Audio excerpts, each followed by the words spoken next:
You're watching the 5th Annual Assembly of Planners Symposium, held on February 20, 2020, at the Dusatani, Guam Resort. The symposium's agenda centered on 3 main tracks: on flood control, land use planning, and zero waste, and featured other presentations, including remarks by Governor Lou Leon Guerrero and Lieutenant Governor Joshua Tenorio.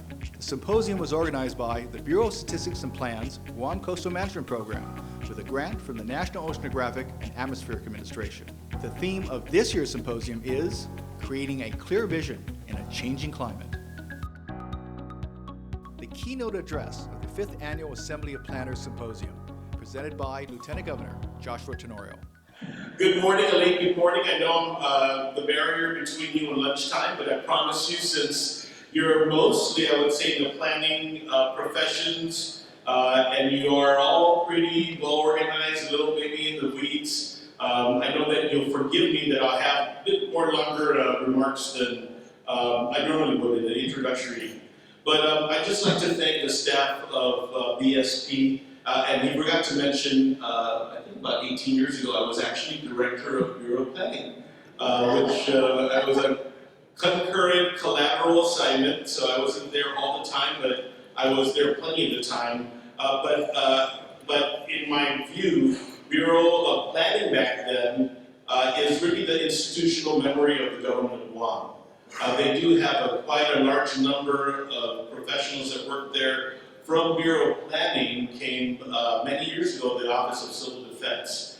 Many different sectors and offices that have made certain areas of the government a bit more high-performing really have an implant from Bureau of Planning. And I just drop a name that maybe I want to remember, and I never had a chance to work with him, but the first director of Bureau of Planning was a gentleman named Mr. Paul Souder in the 70s. And for those of you in planning, I want you to at least remember that name, Paul Souder. And I'm always one of the people that, when you're thinking about the future, you look to the past. And I would tell you that a lot of the people that worked in the government of Guam in the 60s and 70s and in the 80s, building the foundation of the government, had they been here today, I would say we'd be probably well behind them, because there's a lot of significant thought and process that goes on.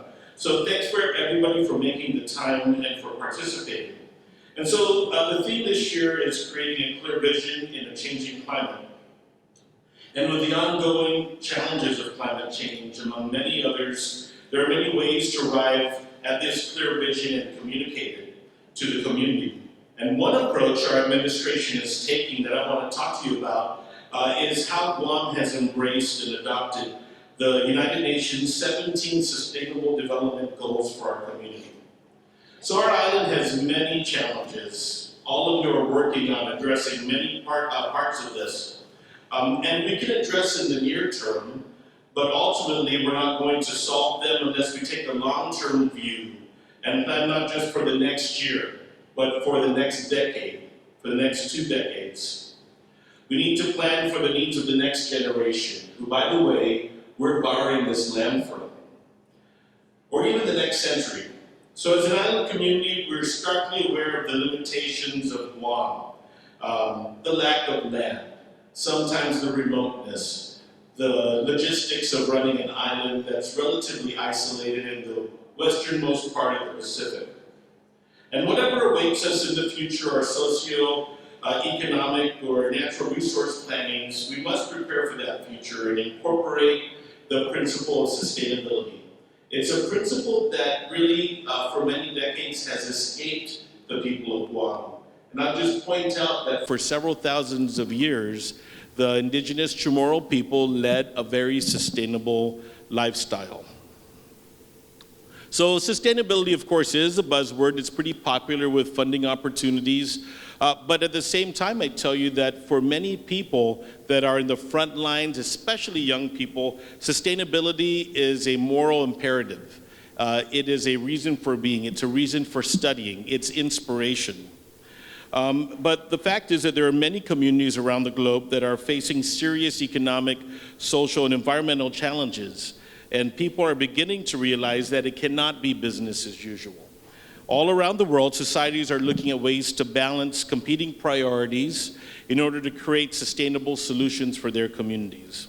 And so the concept of sustainability itself can be framed in terms of questions about the future that this symposium and you and the work that you do in the planning community attempt to answer, or at least state. Questions like, how do we grow and develop so that we meet the needs of our people today without compromising the ability of future generations to meet their own needs tomorrow?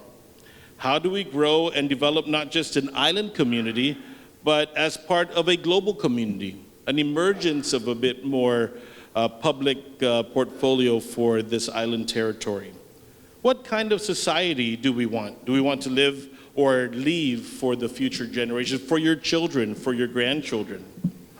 How do we grow our economy while safeguarding the environment within more than 212 square miles?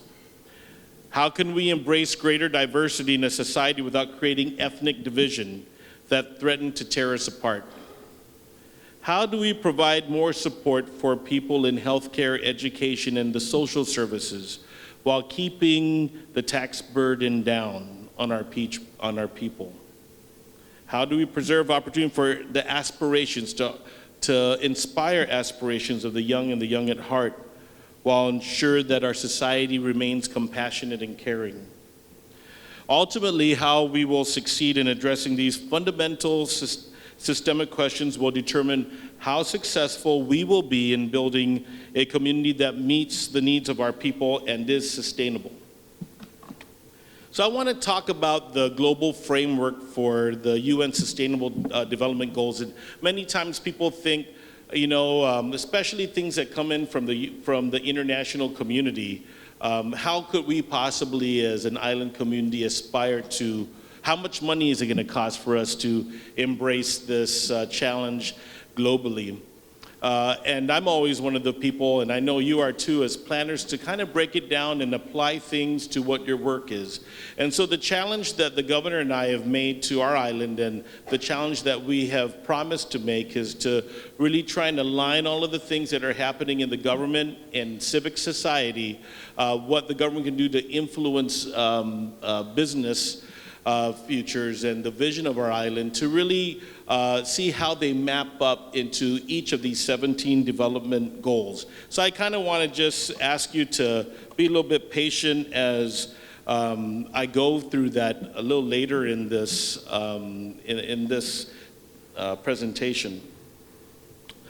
So as a step towards meeting these sustainable development goals, the governor late last year issued Executive Order 2019-23, creating the Guam Green Growth Working Group.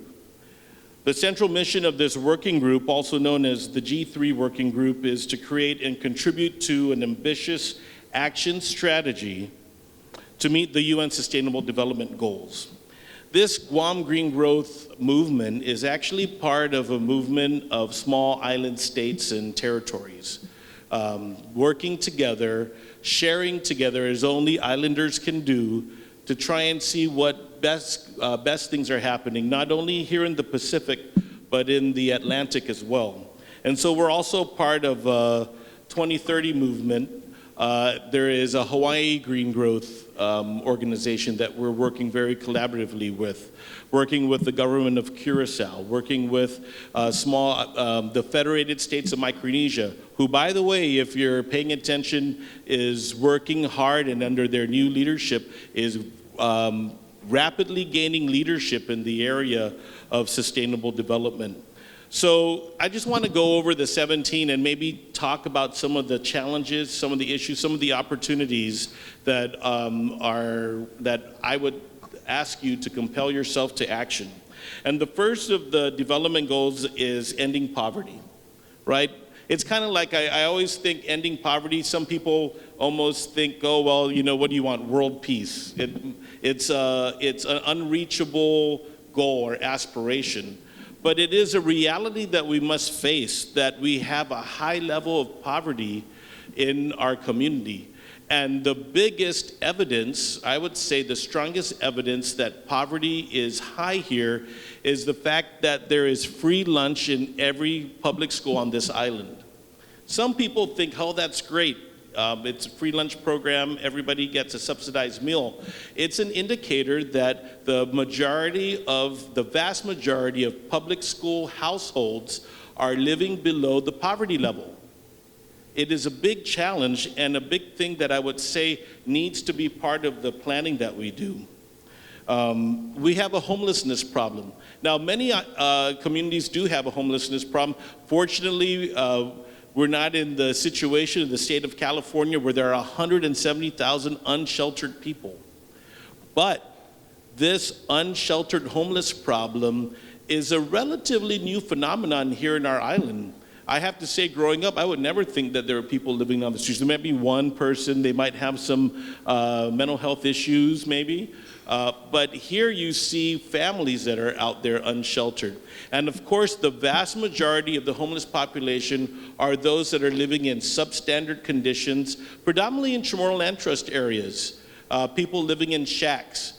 We saw the dengue fever outbreak earlier this year develop in those areas where there is high poverty and there are sanitation issues. So really, should we have adopted a goal to end poverty in Guam? Absolutely. It won't happen overnight, but it has to be part of the moral imperative of the government. That's what the government is there for. Goal 2 is to end hunger by achieving food security and improve nutrition and promote sustainable agriculture. And improving agriculture and introducing or enabling and expanding aquaculture is definitely a priority for administration. And I think shortly you're going to hear some of the promising pilot projects. You'll hear from, I would say, more innovative thinking Department of Agriculture. Guam Economic Development Authority has embraced agriculture as a significant economic potential and actually is motivating economic policy and opportunity to enable that. But it really comes down to food security. And so we're living in this weird situation where everybody's really monitoring the coronavirus and this issue that is grappling the largest country in the world and seeing all of the resonant impacts. And so food security is something I would say is both an economic opportunity, but it's an economic must for sustainability. The third goal states to ensure healthy lives and promote well-being for all at all ages. And I don't have to tell you that we have obvious issues with facilities where for sure we're going to have to do a short-term investment at our hospital, but we're going to build a new hospital. What is the scope of the new hospital going to be? Where should it be located? How do we project for the number of rooms, knowing that we have a private facility, we have some military facilities, we have people with different entitlements, community health, and how to bring community health programs into the community. By the way, the largest group that is at high risk for bad public health, for low education attainment, and high risk to getting involved in the criminal justice system are all areas where poverty is dominant in their community. And remember what I said the first time, we have an issue of problem of poverty on this island. Fourth one, ensure inclusive and equitable quality education and promote lifelong learning opportunities. So we see a lot of progress. I have a real balanced view on education. I'm a product of the public school system. Half of my being is from the private school system. I have a unique perspective. I like seeing the charter schools coming in. However, I'm a big proponent of investing in public education. So, you know, one of the big charges we have is getting Simon Sanchez built. But we have Agada and FB Leon Guerrero out there. We have basic maintenance issues in the school system that we really need to take more responsibility in order for our kids to realize that they are truly being valued. But there are other things we can do with assets that we have. You know, we repurposed the Barragata Library, and it's a center for archival research. And I would tell you that you might have some real valuable planning documents or historic documents that you probably should send over there. so you can share it and it becomes a resource. I think public schools should be open to the community. I've been talking to the superintendent about that. I really think school security can be really, the whole community can be embraced if they had access to see really what was happening. Community groups using the libraries, even after hours. Those are things that, that you can factor in that even can be used for community planning purposes. Fifth one, I'll speed it up, achieve gender equality and empower all women and girls. So I would have to say that we certainly did take a major step in 2018 when we elected a supermajority in the legislature of women, and 3 heads of branches of government all were women. What an amazing thing for girls. But by the way, true inequality means that we're able to have, to remove some bias in the workplace and also really address some issues, like the large number of criminal sexual conduct cases that are prevalent in our island, where girls are constantly being victimized. And I'll just, as an aside, I came from the court, you see a lot of arrests. So, you know, there's 2 schools of thought. We have more arrests because more girls or more boys are, through their training, the good touch and the bad touch, are finally talking about it. So it's great, it's coming out. There's another school of thought where, well, why is the prevalence of this happening? Of course, we have our own issue with the church sex scandal, where people in positions of trust eroded that trust. 6th one, ensure availability and sustainable management of water and sanitation for all. I heard he had a pretty good conversation earlier with Waterworks about wastewater, some opportunities about using wastewater infrastructure for storm drainage. There is a big study coming out from Bureau Planning that addresses soil and erosion. Number 1 village for erosion is Santa Rita. There's some stuff happening out there, land loss that we need to get a hold of, and of course on our shoreline. But we also have these substandard houses that I talked about in Chamorro Land Trust. I really like us to get to a place where maybe we can enable some models of some, I don't know, I might be on the controversial side, but I really think sometimes the temporary houses that are a bit less expensive are better than these shacks that are out there that are not connected to plumbing or wastewater.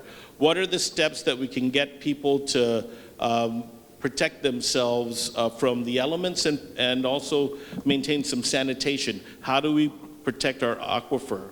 And I happen to support the movement that the Chamorro Land Trust Director is mandating to make sure that before leases are given that there's actually a survey.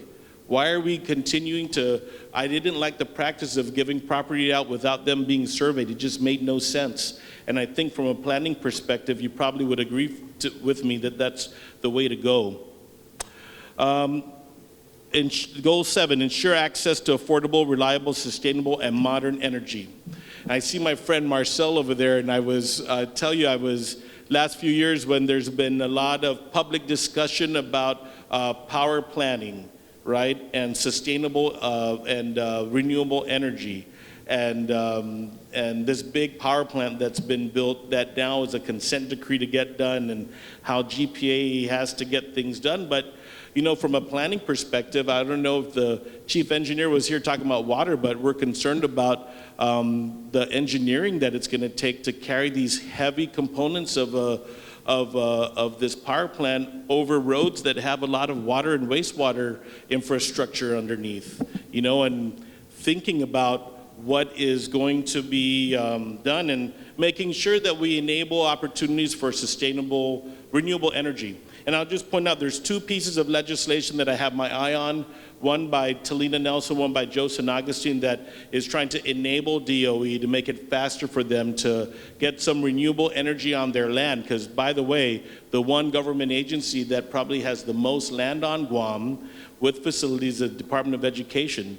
I mean, we've even talked to the U.S. Department of Energy to help them do some scoping, and U.S. Department of Agriculture to capitalize energy savings and fund a $40 million preventative maintenance budget that the superintendent has been challenging the leadership to provide. So in terms of innovation and hoping that GPA and the large number of engineers, by the way, I want to adopt the engineering pay scale for public works and still some engineers back from power and water. But You know, in the planning and the forecasting, where is that? And I just also point out, thanks to Amanda Shelton for increasing and putting as a policy a mandate for renewable energy, 50% in a few decades. 2030, is it? 2035. That's right around the corner. I feel like I was in 1991 yesterday. All right. Okay. Goal 8. Sustained, inclusive, and sustainable economic growth, full and productive employment, embracing technology, enabling entrepreneurism. So there's no more one-stop center, but we have a new business license and a permitting center, where finally every single agency that you need to deal with is going to be there. And I haven't talked to the governor about this yet, and this is only this is only, I would say, 20% going and trying to get the government to be a bit more on it when it comes to dealing with and being proactive with development. But, and maybe I'm going to use the people here in the planning group as my pilot project. And I'll tell you my big project, what it is, and you might get scared.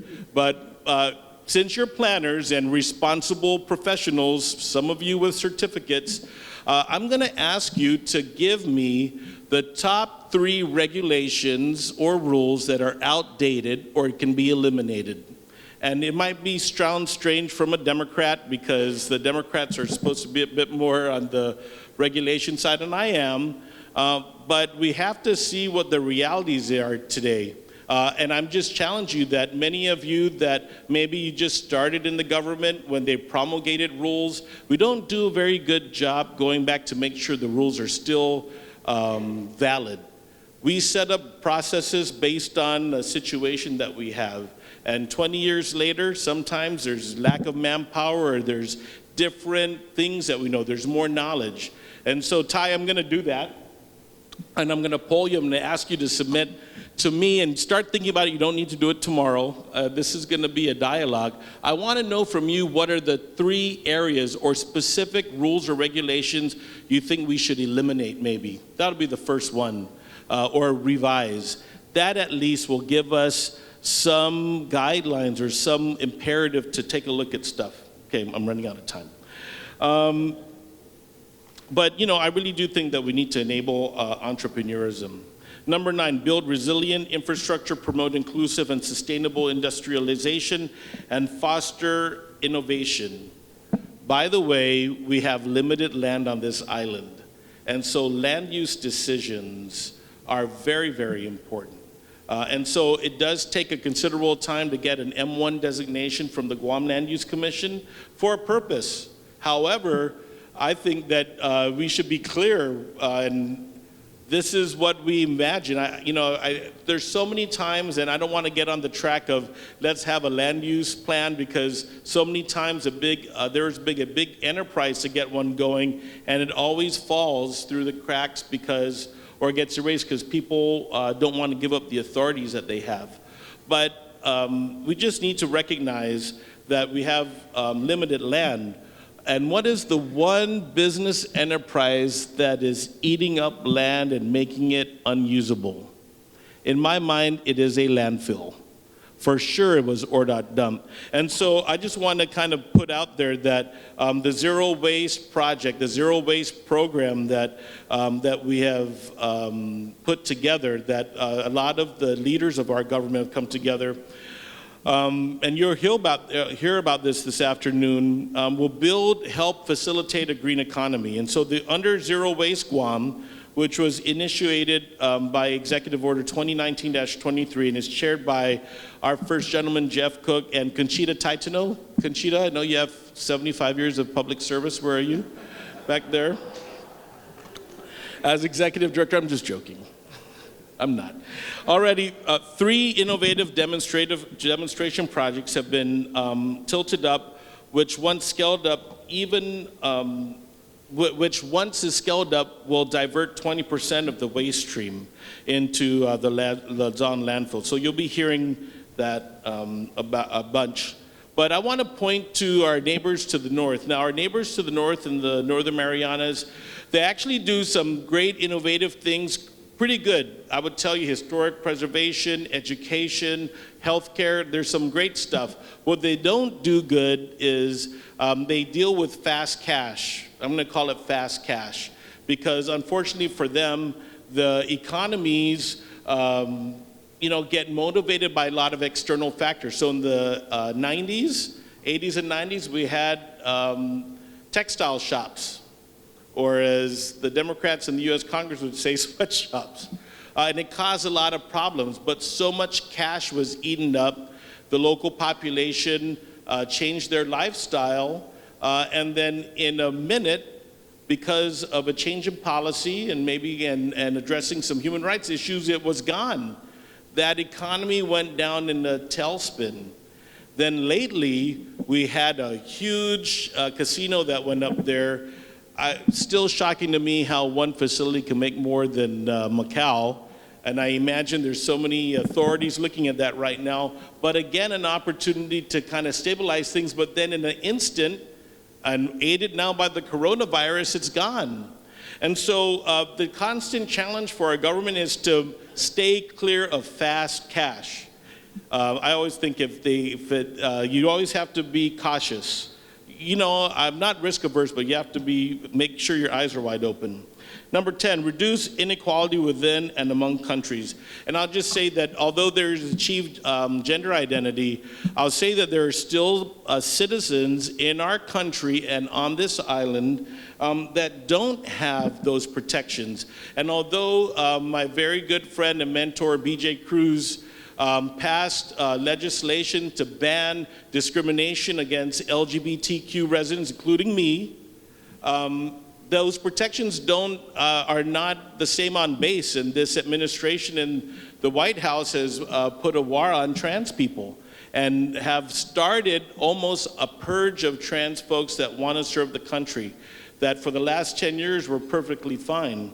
And so just recognizing that and also embracing religious freedoms. The US government was based in part by protecting religious freedoms. And I don't personally agree with certain things. There are many people that have religious convictions that don't agree with my lifestyle either. However, understanding what they are and being respectful and understanding that there's a place for everybody is the way to go. And I'd just like to say that in terms of reducing inequalities, it has to do with respect and it has to do with just making sure that people have safe spaces. Okay, speed read now. Goal 11, make cities and human settlements inclusive, safe, resilient, and sustainable. All of your work, everybody in here is doing just that. So dealing with all of the stuff that's going on. And by the way, to our friends of the Army Corps, many times I'm thank God that we didn't do the old plan that was developed in the 70s because there would be a lot of concrete throughout Hagåtña with little.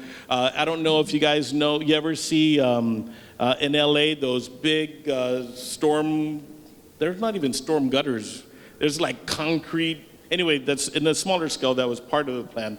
But so happy we have this excellent partnership because the Army Corps and FEMA were distrustful of Guam for many years because we were kind of just, pushing the envelope on flood zone and it wasn't good. So thank you very much for the partnership. All right, take urgent action to combat climate change. We know that we're doing a lot of that.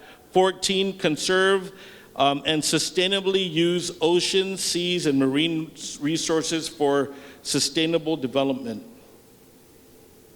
I know a lot of people are doing that in here. And I am quite assured, I feel reassured that you are. 15, protect, restore, and promote sustainable use of terrestrial ecosystems, sustainably manage forests, combat desertification, and halt and reverse land degradation, and halt biodiversity loss. Okay, I think the number one enemy to me is the rhino beetle, and how many of you are Chamorro? Raise your hand.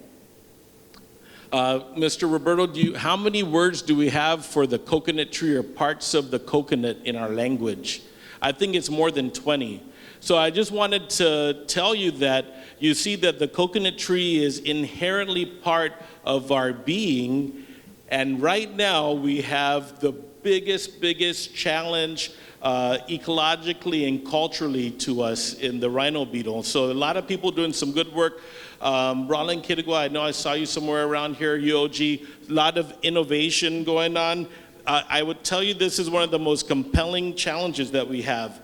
But I just want to tell you, I'm so encouraged. I think we can get through it because thanks to the folks at Aquatic and Wildlife at Department of Agriculture, Guam Department of Agriculture, I might add, we have really done so good with the koku birds. And I had to, has anybody been up to Coco's Island? It's part of the project? Nobody? You guys are missing out. Chelsea, how many do you think we have up there? What's the guesstimate? Yeah, over 200 kokus are up there, you know. Now, it's so interesting. Just being a little nerd, I'm going to tell you this. So before they reintroduced the koku, they went out and got rid of the iguanas and the rats and everything, right, to make sure that it's safe for the kokus, and we released them. And there is this protective species called the nadi, N-A-D-I, right? The naughty birds. They are naughty, actually. They have now, for portions of the year, turned Coco's Island into Jurassic Park. So when you land in there, you're going to hear all this stuff. The landowners they don't know what to do. You know, when you have, how many birds do you think are up there? 1,000 maybe? 1,000 of these? Can you imagine the droppings? Anyway, you can. Anyway, hopefully you're going to hear about some agroforestry later. Is that the next group? Number 16, I'm almost done, I promise. Sorry to be up here so long. My pet peeve. Promote peaceful and inclusive societies for sustainable development, provide access to justice for all, and build effective, accountable, and inclusive institutions at all levels. So, it requires a lot of cultural competence. We have a very diverse population. But I tell you that we have challenges with language access. And so I came from the court. I helped build a very good language access program with the former judge Elizabeth Barrett Anderson.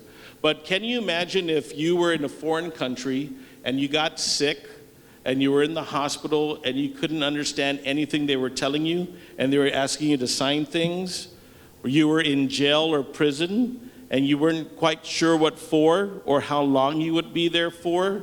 If you went to a school, or maybe you're a parent and you didn't want to go to school to meet your teachers, your kids' teachers, because you didn't know what they were saying. We have a big percentage of the population that is in that boat. And it really is, majority of it's coming from the freely associated states. And there's been a lot of discussion over the last year about some of the bad actors in that area. But I want to challenge you here, especially Chamorros, that there is a bias going on actually. And so I know there's a bias in the juvenile justice and the criminal justice system when 90% of incarcerated youth are coming from the Chuukese population, and they're only 11% of the population. It is a Justice Department concern. It's what happens in some growing communities, or for that matter, in the criminal justice system. So I'm a big proponent of empowering people, trying to recruit people in law enforcement and really empower some change agents so that we can deal with some of the very complicated issues. But it does require, and there's not many criminal justice planners on Guam. Actually, there's almost 2 maybe, and they don't even know they're criminal justice planners. So there is a big challenge, and you know, in the next few months, I guess you'll start hearing some more collaborations. We are trying to deal with addiction. You know, we have prisons are dealing with addiction. They probably shouldn't be. That's another speech, so invite me for that. Okay, finally, I'm at the home run. Mars, you're almost at lunch. The last goal really is global partnerships. So this forum is a collaborative effort. And although many of you know each other from projects or permitting or meetings or conferences, very few times do we have an opportunity to get together to actually talk together and do some comprehensive planning. So The planning, this is what actually, Ty, your department exists for, really is to really understand in the big picture how we can best use our resources and tap on the best minds that we have. And ladies and gentlemen, we have awesome, awesome minds, awesome, awesome problem solvers, both in the government and the private sector. And we try and do a job to try and empower them. I personally get frustrated with sometimes the bureaucracy, but I'm really looking forward to hearing what kind of focus that comes out from your group. And I just want to thank you so much for the time. Thanks for what you're doing for our people. And even long after I'm here, and for those of you just entering government service, or for best yet, those of you that retire from government and work in the private sector to help solve problems, just do the best that you can, and I really do appreciate all your work. So thank you very much, and happy lunchtime.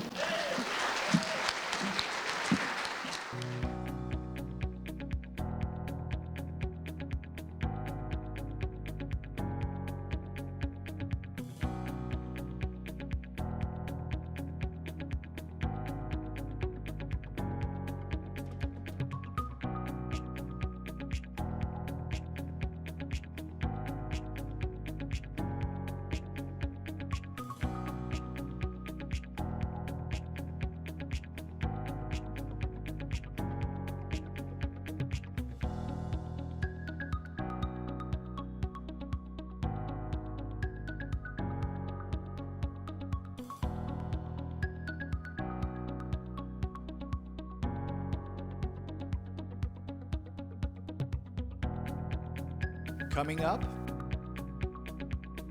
2 presentations, one on the Guam State Forestry Plan, and the second on barriers to public access to beaches.